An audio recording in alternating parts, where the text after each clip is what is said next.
Dzień dobry, and welcome to another episode of Brit and Poland. This week I am in Podkarpacie, so the southeast of the country, and I'm in a place called Łańcut. Behind me now is the castle, which is very famous and is one of the best in Poland. And the unusual thing about this castle, it wasn't built for royalty. I don't think it was even built for defense. This one is kind of like an aristocracy palace. It's very beautiful. In fact, it's quite easily one of the most beautiful castles I've been to. It dates back to the 17th century with the Lubomirski family, and I think it was then adopted later on by the Potocki family.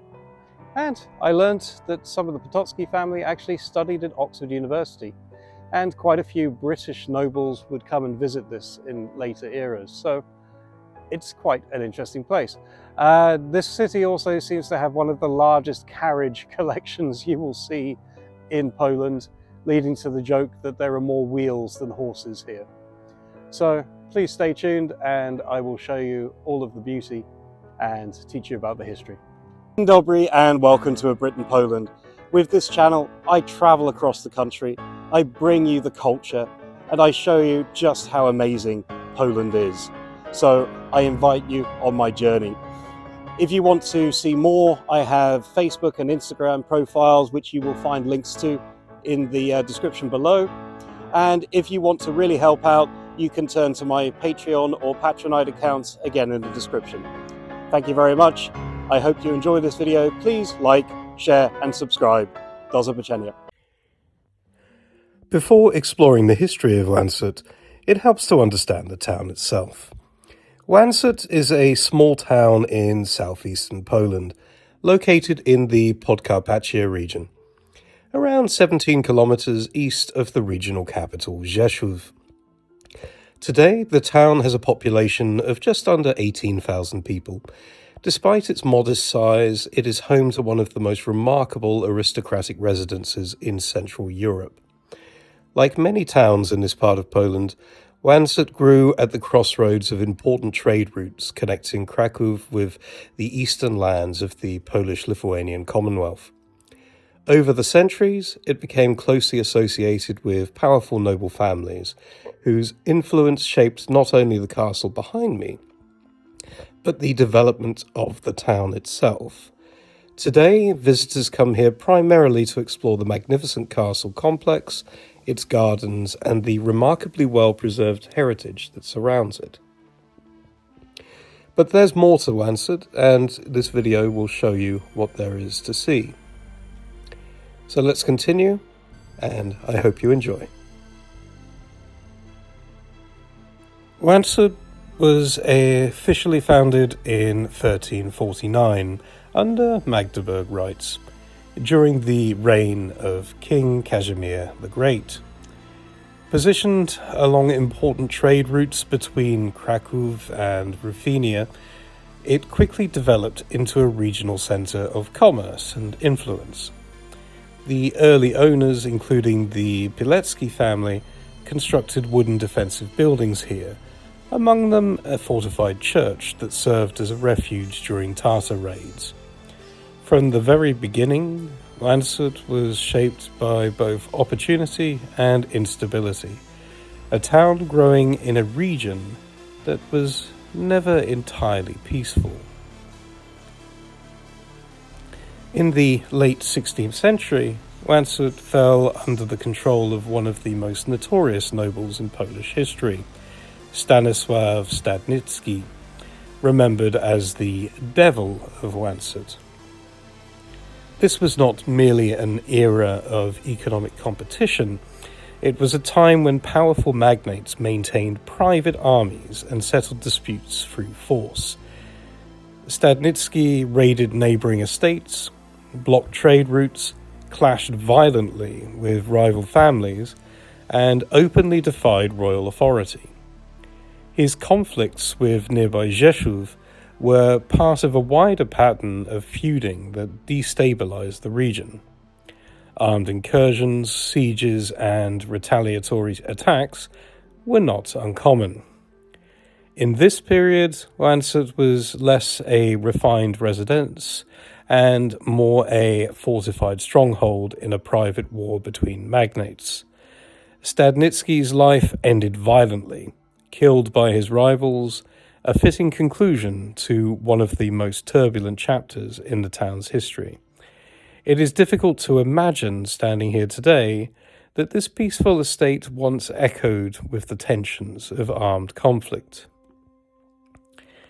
In 1629, the estate was purchased by Stanislav Lubomirski. It was under his direction that Lancut was transformed into a palazzo in fortezza, a residence that combined defensive features with aristocratic elegance. Rather than a medieval fortress, the castle became a statement of noble culture, ambition, and prestige. And during the Swedish invasion of Poland in 1656, King John II Casimir Vasa sought refuge here. For a brief moment, Lancut became a political nerve centre in one of the most dangerous periods in Polish history. The castle was no longer just a noble residence, it was part of a national story. In 1816, the estate passed to the Potocki family, who would shape Lancut into one of the most elegant aristocratic residences in Europe. The interiors were modernized in a French neo-Baroque style, reflecting the tastes and cultural ambitions of the 19th century elite. The castle became a social and diplomatic hub, hosting royalty, political figures, and members of Europe's aristocracy in the interwar period. Members of the Potocki family studied abroad, including at Oxford, highlighting the international connections of this seemingly quiet town in southeastern Poland. Today, the castle's carriage collection remains one of the finest preserved aristocratic collections in Europe, remarkable not simply for its number, but for its continuity within the original estate. One of the most remarkable parts of the Lancut complex lies just beyond the main palace, the historic carriage houses. The collection preserved here is one of the finest aristocratic carriage collections in Europe. These are not generic museum pieces gathered from across a continent. Many of them belong to the estate itself, used by the Lubomirski and Potocki families across generations. State coaches, travelling carriages, sleighs, ceremonial vehicles, each one reflects a world where mobility was a visible symbol of status and influence. Before motor cars became the standard of power, these were the machines of prestige. The scale of the collection often leads to a local joke that there are more wheels than horses in Lancut, but behind the humour is something more significant. The survival of this collection in its original aristocratic setting is exceptionally rare in Europe. It offers a direct, tangible link to how the Polish elite travelled, negotiated, and presented themselves to the world. The palace itself is only part of the story. Surrounding it is an extensive landscape park, designed not simply for beauty, but for atmosphere and perspective. The gardens were shaped in the spirit of European aristocratic landscaping, where nature was carefully arranged to appear effortless. Hidden within the grounds are romantic bridges, reflective ponds, and carefully framed sightlines that reveal the palace from different angles.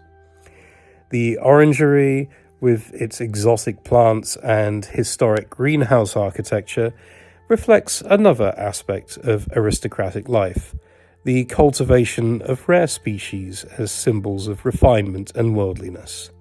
In estates like this, even botany became a statement of status. Walking through these gardens today, it is easy to forget that this region of Poland experienced partitions, invasions, and war, and yet the estate endured, not only the palace walls, but the wider environment that gave it context and meaning.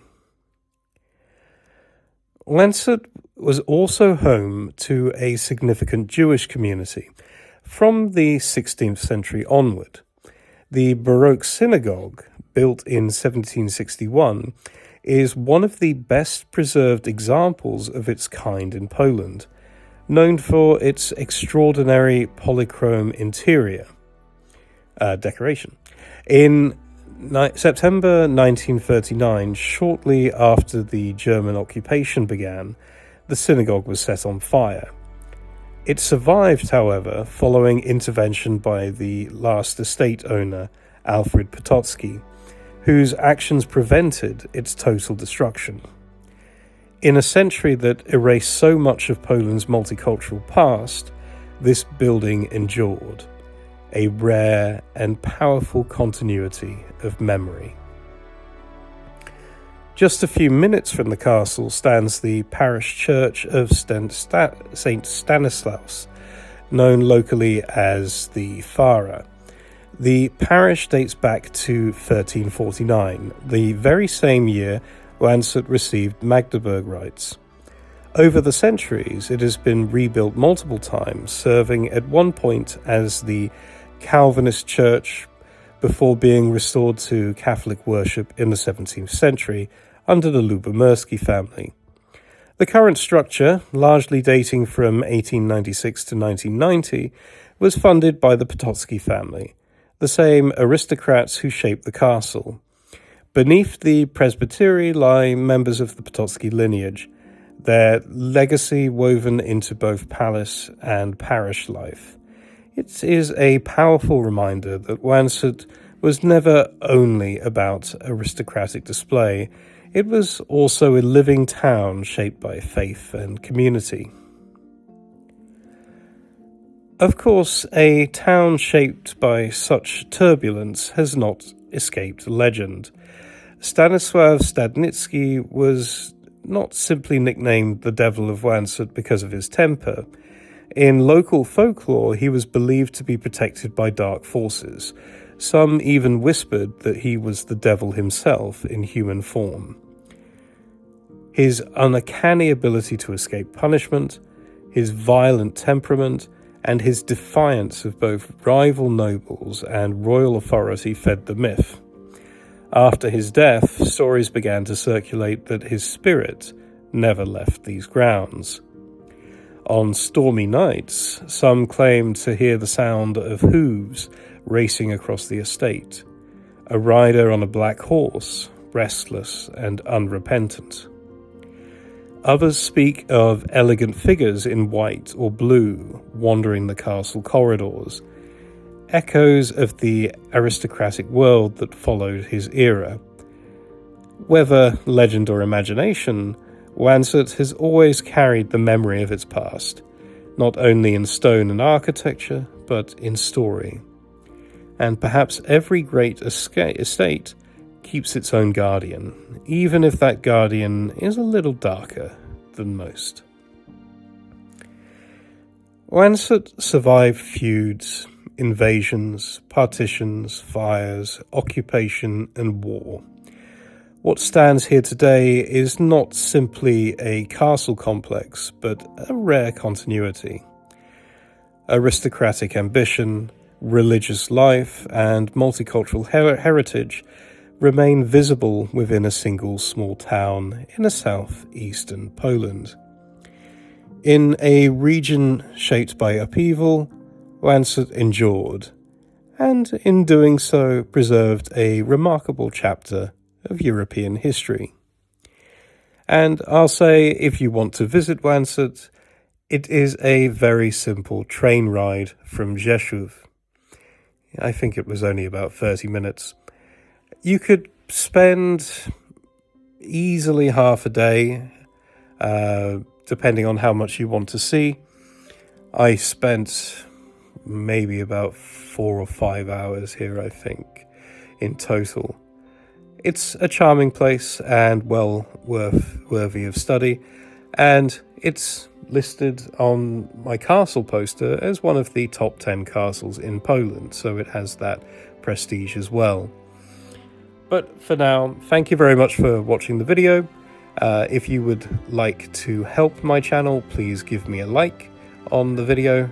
And if you would like to see more, and there is much more Poland to be explored, then please feel free to subscribe. But for now, thank you for watching. See you again soon. Do zobaczenia.